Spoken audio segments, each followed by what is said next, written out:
Umíte ovládat svoje auto? A víte, jak se zachová v krizové situaci? Nejspíš ani netušíte, kolik bezpečnostních a asistenčních systémů vaše auto má a jak přesně fungují. Pojďme si to ukázat na příkladu středně velkého rodinného SUV.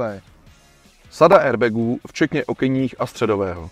ABS proti zablokování kol při brždění, stabilizace pro udržení kontroly, rozdělovač brzdného tlaku pro bezpečné zastavení, brzdový asistent pro účinnější zpomalení, systém kontroly trakce proti prokluzu kol, systém řízení stability pro předcházení smyku, asistent pro sjíždění svahů, asistent pro rozjezd do kopce, ochrana proti převrácení, asistent stability přívěsu, varovná signalizace při panickém brždění, monitorování tlaku v pneumatikách, upozornění na nezapnuté pásy, upozornění na osoby vzadu, aby tatínek nezapomněl spící dítě, úchyty Isofix pro dětské sedačky, SOS tlačítko systému eCall, sledování únavy řidiče, aktivní systém udržování v pruhu, systém sledování provozu, multikolizní brzda, která zastaví auto po nehodě,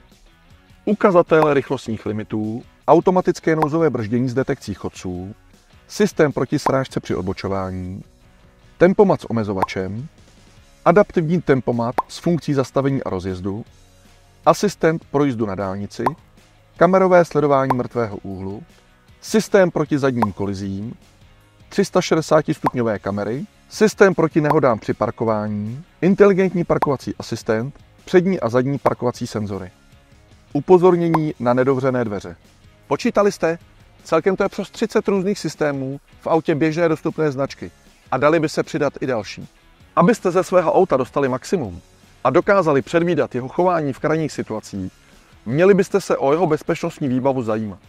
Doporučujeme také kurzy bezpečné jízdy, pořádané na poligonech po celé České republice. Více o bezpečnostních systémech najdete na edukačním webu asistenčnisystémy.cz a také v dalších dílech tohoto pořadu.